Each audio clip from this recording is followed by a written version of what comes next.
Assalamualaikum warahmatullahi wabarakatuh. Halo semua, selamat pagi, selamat siang, selamat sore, dan selamat malam bagi kalian yang lagi nonton video ini.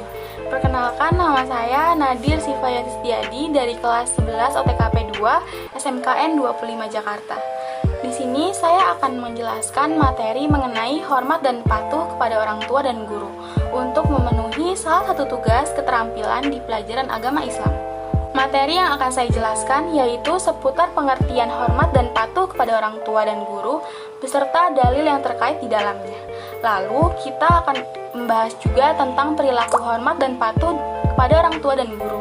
Dan yang terakhir adalah keutamaan, hikmah, serta alasan kita untuk hormat dan patuh kepada orang tua dan guru. Yuk kita mulai ke materi yang pertama, yaitu hormat dan patuh kepada orang tua. Dalam ajaran agama Islam, orang tua memiliki kedudukan yang lebih tinggi dan kita sebagai anak wajib untuk berbuat baik kepada mereka. Makanya, mereka bisa disebut dengan birrul walidain. Birrul walidain dapat diartikan sebagai sikap berbakti kita kepada orang tua. Kita sebagai anak harus selalu hormat dan patuh terhadap semua nasihat orang tua, kecuali mereka memerintahkan kita untuk berbuat kemaksiatan dan kemusyrikan. Hal ini bisa kita ketahui dari salah satu surah di dalam Al-Quran, yaitu surah An-Nisa ayat 36 yang artinya, sembahlah Allah dan janganlah kamu mempersekutukannya dengan sesuatu apapun, dan berbuat baiklah kepada dua orang ibu bapa, karib kerabat, anak-anak yatim, orang-orang miskin, tetangga yang dekat dan tetangga yang jauh, dan teman sejawat, ibnu sabil dan hamba sayamu. Sesungguhnya Allah tidak menyukai orang-orang yang sombong dan membangga-banggakan diri. Nah, gimana sih perilaku jika kita ingin hormat dan patuh terhadap orang tua kita?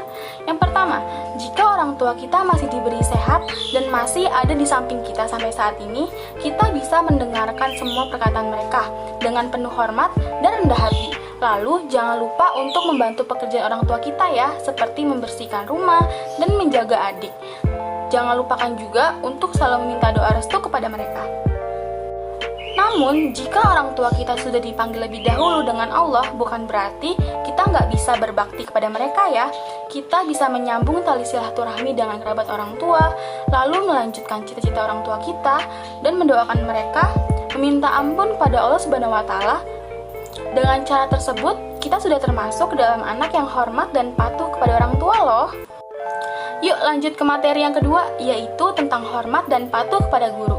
Guru berada di tempat yang mulia dalam ajaran Islam. Ia adalah orang tua kita di sekolah. Oleh karena itu, kita harus menghormati guru seperti kita menghormati ayah dan ibu kita.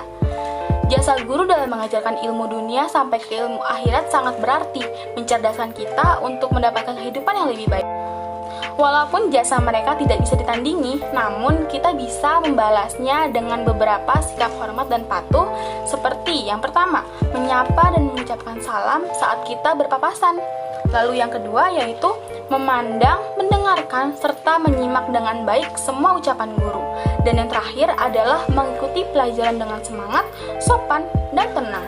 Selanjutnya yaitu mengenai keutamaan berperilaku hormat dan patuh. Yang pertama, jika anak patuh dan hormat kepada orang tua. Sikap hormat dan patuh kepada orang tua itulah dapat membuka pintu surga bagi anak dan merupakan bagian dari amal ibadah yang diridhoi oleh Allah Subhanahu wa Ta'ala, serta dapat melebur dosa-dosa anak tersebut. Yang kedua adalah keutamaan jika anak patuh dan hormat kepada guru, yaitu seperti ilmu yang kita dapat menjadi berkah dan bermanfaat bagi kehidupan kita. Lalu, kita lebih mudah menerima pelajaran yang disampaikan dan pastinya para guru akan selalu mendoakan kita, yang mana doa itu akan membawa berkah dan menganugerahi kita nikmat yang lebih dari Allah Subhanahu wa Ta'ala. Semua hal yang kita lakukan pasti selalu mendapatkan hikmah, termasuk dengan sikap hormat dan patuh kepada orang tua dan guru. Yuk kita bahas apa aja sih hikmah di balik ini semua. Yang pertama adalah mendapatkan ridho dan rahmat dari Allah Subhanahu wa Ta'ala. Yang kedua, insya Allah akan dimudahkan segala urusan di dunia maupun di akhirat. Lalu, rezeki dan umur kita akan diluaskan. Dan yang terakhir adalah mendapatkan janji surga oleh Allah Subhanahu wa Ta'ala. Dari semua materi yang kita bahas kali ini membuktikan bahwa kita memang harus hormat dan patuh kepada orang tua dan guru kita. karena sikap hormat dan patuh kepada mereka merupakan sebuah kewajiban yang dipertegas di dalam seluruh kitab agama.